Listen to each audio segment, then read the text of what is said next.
mala medit ilian kodel ai chalada tel dalon katadun kelkane chine ban kaya kalab mutot kalaramo alar mubanalen kadamandan mune konalong jan ambassador ka human right activist damandan ambassador turek Jikany charai ki ringutum kona tore wika sa Sudan kari gatona neden tokan ka kalong tokan ka dor mishalan waralong Korea do kona chalat lada ka kiko chomane de chalan ware ko de karodian tit kata dan tegatin rewin de kona chiang kantin ko de kan taga chiamugwa de kan taga palpin medit ko antama ka jangwa tama ka tai chion ware ke chio dor mishalan ware tai yar bangi mon pek de wa malajetin january cha wila ramugwa nyone ke ramugwa ringne january cha categorizing on dan tama wi mon da den Ajan barar ke right milara nuare tanda raja lade arain michumana nuare keja amasi de menjalat amasi michumana nuare keja norde nuare de goro de alaka when the dialan tekanten ko de kan chiang mishir kana made kana ger antam me jan nuare janang ala ramjia kumon changman we konan wo ta kon ge chong ke che kon na kot ai chai chandan chai to bi mon ro den wo ai chiang mi jek kon e dijek ti jigak tilanad te tilamalaga kana jakon ladwain te golong chene gorolong bu bne raik bne wain te wan be bne kalat ke ko jan che chalat ke video agone no bne no mi den video me charai belat ka bialing dong e te wan chiga maneka ka ya ajam gone bne no ko ka platform dana ma dong te ne ga ne te wan long tu bune de kan right ma mekan ne jogwami agora derana jubilen kane bono ko jana nuga ko goro de lingane tu van chalan wara tin chen wi mon ke chen win te gol wi mon ma kelo ka kuja madamandan arami chi chen rar te chen ka US ka wam bar aiden ta bar lombone and tamala de la human right activist kajan a professor bono kajan jakon ambassador an tangamone ke imodalat al ambassador an tama jan tega charta golong me mila kon yin kaling ada kon chum to go de kon gaja ka jalong ka kuja mo adamandane ambassador to Jikany la ne talwai mudi long katandan la mesin ku la gangun kaja ta mesin to golong ti chum ne dialang kon lenga ka amiram chiro palpin ko lenga to kon la lade dara ruin to go de ka jak pen along chine nen ka kor yon ka kor ji jo ka me paiwan ano ti je karamadan opposition leader ka Uganda menchala Bobi Wine ke Robert Kyagulanyi man chu man tagam ka kana kwan yuar masabani chet de o chao rom gwam dong chao right chao ka benten chao rom tan gwam ma cha turni cha kan kel nanya no jeramugwa ko net ramugwa la sapon ramugwa nanya no me chon kel ke Bobi Wine anyo de jano tiga chaps ago ko un Bobi Wine na nin kagwini siang then a young man mugoro be wedian and chai chichi to trika ka wama bar agora jano dara nanka lebel muba ke dara chi igdara ger deramadan and chiwe ka wama bar men chiwe chi choping te resource no we chagala lanyin ka de jo we de wo reka de regime da de andelaban regime pa na ideal regime kam je we resource na ka regime michar ko piji wech adaraban na wajan ta gor kon gode to ka sa Sudan kon nei kon antamana regime taten regime michi resource nu wech agala lenin ka cha kuma cha la kuma to duel belet jito duel ro de ka che kamenan kon sal paker me ya dit kana chanyada anwo luai ka ro den ka kom nu kien daro anong chi anta dong de rai wech midin michala country misal ka South Sudan namo nyu de jano chot ka wait chot ke japing kuja motel lai da long katandan kulat ki roin de gon la lade awor ko nyam di chana la namo bote ji chier ka manuku ko de kan mandanan lane bote kan tagaliantin mira mukero matenda rojo maten ko der sana ramader subscribe chelada te dalong antam wana ke rajendana chidamana lan plat chana ya miling kel ka kora miti ka char mudi matin abia ku kumpingwa maka comment section ko den ajak kata dong biji dong den ai right newsin to kono ngune ka gatongnat kana to ko ayna dene karala ka gaja andi charo di ja kun pingwa maga comment section biataman tana wara liangda mala mo go yen chia mar dial ta roi ka to roi ka ngame ne ri ya gwan kun dial ti yen tin wini dial tong shara bartin ka re ga to toran an ga dun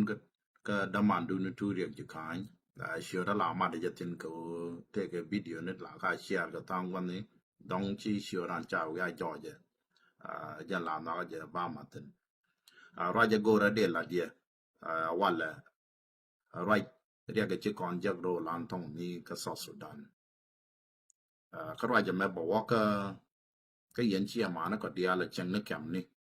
whether kamata ka Ethiopia Uganda Kenya kia Sudan ko Sudan chen ne me da ka ngot te ta kon tin ka yen chi ma na ko dia la ta ka Egypt ka wi ra ra ti an ma go ra de che ka ya wala ka ta lat ka kon kia ta kwa la le lo do na na ba dak kia bi so Sudan ba dak ka nuore ta ka ten mi tin na me o ba kon use ka dong cha ka dan cha yar ka ne ni di chwa le nuore cha jo ja long ta ma wi ra ta ne tin chi ne ngach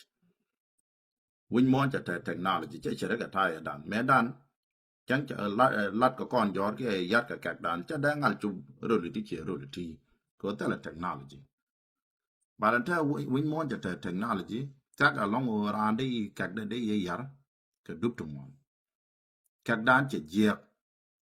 ka chia kon ne to kula civilian ni ja ka dan be je ko ka kwar kon te dit te cha pot ri ni kien te chicken nya dien chicken kula ne no a tool mo gwa ran bi nya du bi use ko wang loy ki bom loy ta kon o chi wura da pot ko kor ko kon use kon kor long no one man tam nya da la da kon na u ni ja let ko win mon anything lat ka ja ka nya cheren me ni ko me cha ko win mon me cha ka ja ka nya be ti dial ti ba ka lat ra ja go ra de la dia kam ni dia la cha la dan tam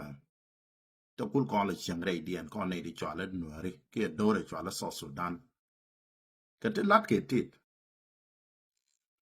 lat ke tit o yom ni sia ko ter bi ara bar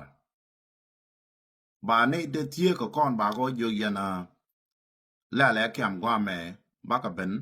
ke resource ko ba ka yo te ke ling lit ba yo mo ka ta yo ni che we cha le Uganda ke Ethiopia ke Kenya ku kan benefit along o ba na tel wech ko kam ne de cha no bar tin da te ke yo de ja kan ken ji wech yo ko na chum ne kan ta ni ken me ta yin ke lu la chum ta ni ken bi kan ko lo da ka kon according ka size ta ke family do ka nuari cha ka jak jen dor attack along ka so Sudan mi chi wara don ba kai ba ni gi ta ma la don ka waran bu kon kai ba ni nyen ba na ko ter ai chang ai chuan dan ba mat ka kon ga je so ta ma ko ling lit benefit ka ke ji ne de tie kon ka ko ga benefit and o ba don ba dak ka bu kon ring ka kam ne na me cha le business mi di mi la long ka we cha la so Sudan ko kwar so Sudan chicken we dien char ke chia ma ne kien ka gad kien ke future rien me ji East Africa chicken a jaga jen business e dini jan long o ba refugee kam na ba kha lap ke chan ko jaga nyen ken ko ro dien yo bi chia ma ne kien bi ko ba na ko le kam ni wi ni kon ba na ko la benefit ko we ja leng na ka kwak ka tek ngwan so Sudan bat kwar kon ke ni dia port bo chi ko cha port win mon ko chicken char chicken tel nyet nei da ta ga nyet ta ken kul ken la chang je bo chicken ke ja ga bi ke we la ka cha tau na ke ta dien ja ga yan ta dien cha ga nak che me ko na ga jo te ke nei te nyet long ti cha na ka South Sudan and go re je wo wa continent bana charan bana jari alaka kon dore chwala Nuer te ko kor mi to ko Uganda last week ko kor mo chala wi Nuer in tam kami chala ke Dongo district ka bi yali town bia pala ka mi ya duir ko Uganda kan motin logo ko na dan kan ma chupten so and raja monta me jan chala ne media ke lo o te ka Nuer ti china nak ka Uganda camp boke te paiben na man ta ma cha kak mi je mi a nyokala wi dan na mo nei da benefit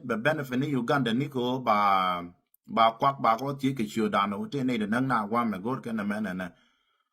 bi ke tik ti ngwa we chu ba kon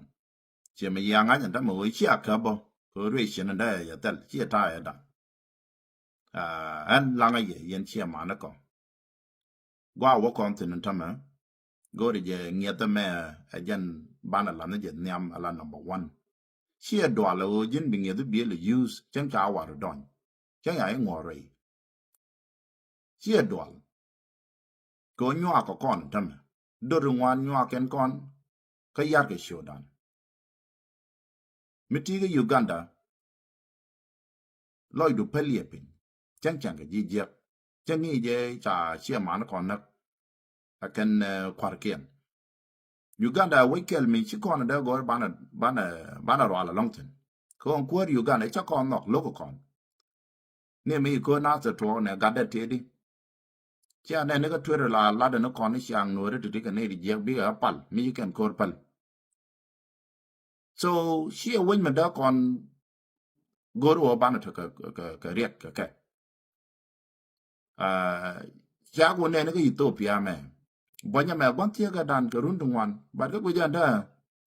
ka la jor la da kon jor bon ta la me lo ka kon ge je ta la me da kon nga lo ka je ki nya cha da lat go ki nya kan kon ma la ke so loi da cha ne ka pi kur cha ne ye le la a me yo ba ta ka gwa de cha ne to kur ba di ye terbo la ter ke je ka pin ling ling da na ka na ka ngiet ka ter kur bo bat kur la ja le ka ma bi mo ka dup ka cha pe no ta me jin gwan chunga me chi kula wa ki ba yi ba nywa je ra me je ko jin la no no ko jin tek da na ta me o ni kwan ko wa ka chwa na ni yo ba nywa no kon che ma nywa ka kon ta me dor de o ya ka dan cha ya ka to ko na kwara to kwar kon ta ga kon ya kon da ba ke cha da do ran ke ya da ke riem me chi ko kon pal pan ko chi ke ra ja ka pot ke and right imagine go de la die wo a refugee camp na dia la ta me business ko yo bi wi de tie kon bi ko la benefit ke re ka ta kon do ran ka lal ga ni je tit ka cha nga jo do re chwa le no re dor kel me ba use gwa ken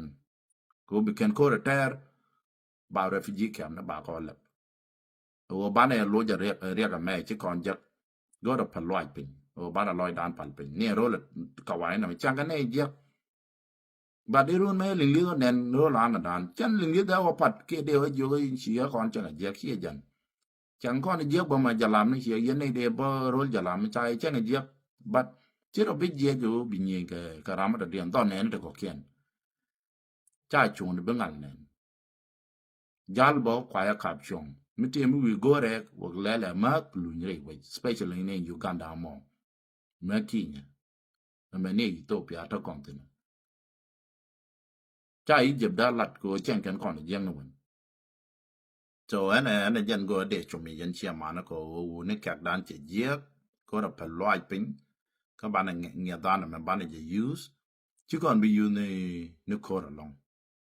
ya ta mal ka bu ko ba ya gang wan kun dia ta yin. Thank you so much, Ambassador Ture Jikany, Karajadan Chilat, Janaran Mugualong, Chiloida Tedalonka, dear Jane Diala Billing, Bicataloin did we can alare. Arajame arango kane dialan chiang ray win ka kamna. Tin kone chi jan ray monsa Sudan ko chiko put ka kamnu ko bigal lob bigano Egyptian. Gore yano rwaintro biaga yiglalat. Antama magwi kone yuan chi kwa chiang ka mugo ajan. Kawai etur mi yuzen naga jaka chinar bulong. Bana ganu guamu iloga na duno chejan. Point de jankula benefido, but the ane kone cha kwingwat kelo by look, talum biajek, bia dununa tangwamo, ko che yumilet, che yapu biangano ban benong alajan. Jan kuyan lag wijantam micha inspiration micha de nan ka wam var, benatung wia ko chagang yijin wichwan that anyurian an kwandun banongan, bakara dun banongan, bamalak dun banongan, batabuinukun bagonongan. Nyora wama chua te maladiana. Ba tai ngano ka paini siang bukwana bu cha lat cha quick. Namo ai chammi ku kawai ku na ja ku dinaru dina chiang la chinaru ranka ja. Gore ja no namo mede yana mir eno yuane chige la normal. Jana business mi cha chaka kawai ku bekwak win Africa baka bananka ja. Jana dua marian kan gaja acham ma week yana mo shelo kanana man kan dini jana lo ke kiko biganeti chidak bikan ka bulak mu kwa yo la no go mona well bam mi chi oi eden kiko tegen et laga ka Africa yo do kono nan ka ko kon gwa ma kan yo do wa lo wa tanken kwa lo job lo kon ka ke ka kuya mo chila data the long ambassador karayandan chilat wurko nyam namnuya to go dishe karo lam kalade ladan ka community dan ka kuya mo chila data the long yen lian ko dial abiata mal wala shana lamana ko biene bielat ko nuneka abian ka maleje ka waden ka kuya ma chila data tayamar